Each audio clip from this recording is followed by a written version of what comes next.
कोणतेही नाते तुमच्या इच्छेने जोडले जात नाही मित्रांनो. ही गोष्ट खूप खोल आहे आणि आयुष्य समजून घेण्यासाठी खूप महत्त्वाची आहे. तुम्हाला कधी, कुठे आणि कोणाला भेटायचे आहे आणि किती काळासाठी भेटायचे आहे हे फक्त वरचा देव ठरवतो. आपण कितीही प्रयत्न केले तरी काही गोष्टी आपल्या नियंत्रणात नसतात आणि हे सत्य स्वीकारणं खूप आवश्यक आहे. कारण प्रत्येक भेट, प्रत्येक नातं आणि प्रत्येक अनुभव यामागे काहीतरी कारण असतं, जे आपल्याला पुढे नेण्यासाठी काम करत असतं. म्हणून जीवनात जे काही घडतंय ते स्वीकारा आणि त्यातून शिकण्याचा प्रयत्न करा, कारण तिथेच तुमचं खरं ग्रोथ लपलेलं आहे. नमस्कार मित्रांनो, स्वागत आहे तुमचं आपल्या अमोघ चॅनलवर. आजचा हा विशेष ज्योतिष कार्यक्रम पूर्णपणे कन्या राशीसाठी तयार केलेला आहे. कन्या राशी, मी 2026 मासिक राशी भविष्य. या महिन्यात तुमच्या आयुष्यात काय घडणार आहे हे आपण सविस्तर पाहणार आहोत. तुमचं आरोग्य, शिक्षण, प्रेम, वैवाहिक जीवन, भाग्य, करिअर आणि बिझनेस कसा राहील हे आपण समजून घेणार आहोत. नवग्रहांची स्थिती काय सांगते, कोणता ग्रह कुठे बसलेला आहे आणि त्याचा तुमच्यावर कसा परिणाम होणार आहे हे आपण स्पष्टपणे जाणून घेणार आहोत. हा कार्यक्रम जन्मराशी आणि चंद्रराशीवर आधारित आहे, त्यामुळे ज्यांची चंद्रराशी कन्या आहे त्यांनी विशेष लक्ष देणं गरजेचं आहे. ही तुमची कन्या राशी आहे आणि या राशीचा स्वामी बुध ग्रह आहे. सध्या बुध 8व्या घरात सूर्याबरोबर बसलेला आहे. शनी आणि मंगळ 7व्या घरात आहेत. 6व्या घरात राहू आहे. 9व्या घरात शुक्र आहे. 10व्या घरात बृहस्पती आहेत आणि 12व्या घरात केतू विराजमान आहे. या सर्व ग्रहस्थितीचा तुमच्या आयुष्यावर वेगवेगळ्या प्रकारे परिणाम होणार आहे, त्यामुळे पुढील प्रत्येक भाग खूप लक्ष देऊ नये का. सर्वप्रथम तुमच्या आरोग्याबद्दल जाणून घेऊया, कारण आरोग्य हेच सर्वात मोठा आधार आहे आणि ते चांगलं असेल तर जीवनातील इतर सर्व गोष्टी व्यवस्थित चालतात. फर्स्ट हाऊस म्हणजे आपल्या शरीराचा, इम्युनिटीचा आणि एकंदर प्रकृतीचा भाव असतो. त्यामुळे या घराची स्थिती आणि त्याचा स्वामी खूप महत्त्वाचा ठरतो. फर्स्ट हाऊसचा स्वामी बुध सध्या 8व्या घरात आहे, जो रोग स्थान मानला जातो आणि त्यामुळे शरीरावर काही नकारात्मक परिणाम दिसू शकतात. 8वं घर अचानक समस्या, आजार आणि थकवा दर्शवतं. त्यामुळे या काळात स्वतःची काळजी घेणं आणि शरीराचे संकेत ओळखणं खूप आवश्यक आहे. सध्या बुध सूर्याबरोबर 8व्या घरात आहे. जरी सूर्य उच्चस्थ असला तरी बुधाची स्थिती पूर्णपणे अनुकूल नाही आणि त्यामुळे परिणाम मिश्र असतील. या ग्रहस्थितीमुळे त्वचेशी संबंधित समस्या, थकवा, कमजोरी आणि मानसिक तणाव जाणवण्याची शक्यता आहे. त्यामुळे सावध राहणं खूप गरजेचं आहे. विशेषतः 15 मे पूर्वी तुम्हाला तुमच्या आरोग्याकडे जास्त लक्ष द्यावं लागेल, कारण या काळात लहान चुका देखील मोठा त्रास देऊ शकतात. जर तुम्ही प्रवास करत असाल किंवा पार्टी फंक्शनमध्ये सहभागी होत असाल तर खाण्यापिण्यावर नियंत्रण ठेवणं अत्यंत आवश्यक आहे.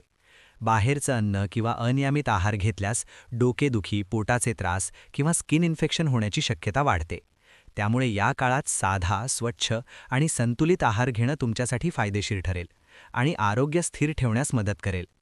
कधीकधी तुम्हाला थोडा थकवा, आळस किंवा काम करण्याची इच्छा कमी वाटू शकते, पण हे तात्पुरतं असेल आणि काळजी करण्याची गरज नाही. योग्य विश्रांती, पुरेशी झोप आणि नियमित दिनचर्या ठेवल्यास तुम्ही हे सर्व सहज नियंत्रित करू शकता आणि स्वतःला स्थिर ठेवू शकता. 15 मे नंतर बुध 9व्या घरात प्रवेश करेल आणि त्यानंतर आरोग्य हळूहळू सुधारताना दिसेल आणि तुम्हाला ऊर्जा जाणवेल. त्यामुळे सुरुवातीचा काळ थोडा सावध राहून पार करा आणि नंतर तुम्हाला स्पष्ट फरक जाणवेल आणि शरीर अधिक मजबूत वाटेल. एकंदर पाहता मोठा हेल्थ इश्यू दिसत नाही, पण लहान गोष्टींकडे दुर्लक्ष केल्यास समस्या वाढू शकते. त्यामुळे जागरूक राहणं आवश्यक आहे. आता पाहूया शिक्षण आणि अभ्यास, कारण विद्यार्थ्यांसाठी हा महिना काही महत्त्वाचे निर्णय घेण्याचा काळ असू शकतो. पंचम भाव हा शिक्षणाचा मुख्य भाव असतो आणि त्याचा स्वामी शनी सध्या 7व्या घरात बसलेला आहे, ज्यामुळे परिणाम मिश्र दिसू शकतात. शनी आणि मंगळाची दृष्टी असल्यामुळे एकाग्रता थोडी कमी होऊ शकते आणि अभ्यासात लक्ष केंद्रित करणं थोडं कठीण जाऊ शकतं. त्यामुळे डिस्ट्रॅक्शन्स टाळणं, मोबाईल वापर कमी करणं आणि नियमित अभ्यासाची सवय ठेवणं खूप महत्त्वाचं ठरेल. 15 मे पूर्वी बुध 8व्या घरात असल्यामुळे बुद्धी थोडी विचलित होऊ शकते आणि निर्णय घेण्यात गोंधळ निर्माण होऊ शकतो. या काळात इतरांच्या सल्ल्यावर लगेच विश्वास ठेवू नका आणि स्वतः विचार करूनच कोणताही निर्णय घ्या, अन्यथा नुकसान होऊ शकतं.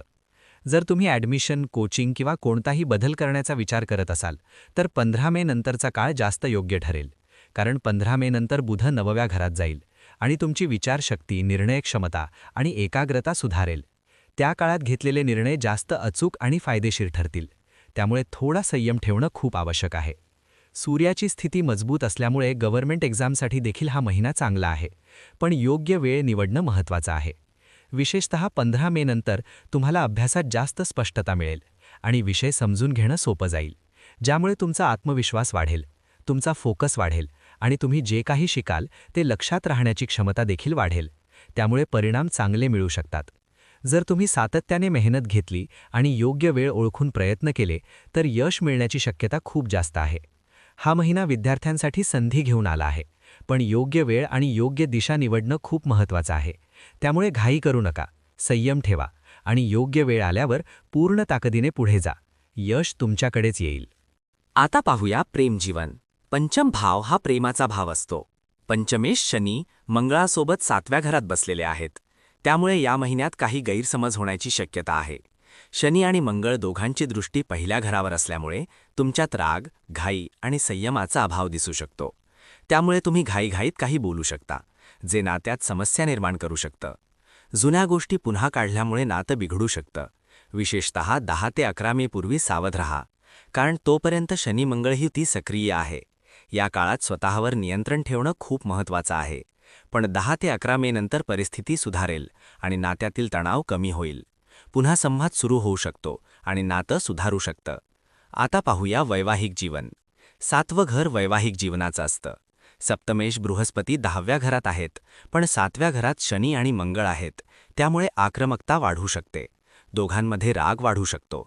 अशावेळी एकाने माघार घेणं आवश्यक आहे आणि ती तुम्हाला घ्यावी लागेल. विशेषतः 12 मे पूर्वी संयम ठेवा आणि स्वतःवर नियंत्रण ठेवा. पार्टनरच्या आरोग्याकडेही लक्ष द्या. एकंदर संयम ठेवल्यास नातं स्थिर राहील. त्यामुळे जसं आपण पाहिलं, सुरुवातीला थोडा तणाव दिसतो, पण नंतर परिस्थिती सुधारते आणि हाच बदल तुमच्या इतर क्षेत्रांवर देखील परिणाम करणार आहे. आता पाहूया भाग्य आणि करिअर. भाग्याचा स्वामी शुक्र स्वतःच्या भाग्यस्थानात बसलेला आहे, जो खूप शुभ संकेत देतो आणि विशेषतः 14 मेपर्यंत तुमचं भाग्य खूप मजबूत आहे. त्यामुळे या काळात तुम्ही मोठे निर्णय घेऊ शकता, नवीन काम सुरू करू शकता किंवा जे काही महत्त्वाचं काम आहे ते पूर्ण करण्याचा प्रयत्न करा, कारण हा काळ तुमच्यासाठी सपोर्टिव्ह आहे. 15 मे नंतर बुध 9व्या घरात जाईल आणि शुक्र 10व्या घरात प्रवेश करेल. त्यामुळे करिअरमध्ये सकारात्मक बदल दिसतील.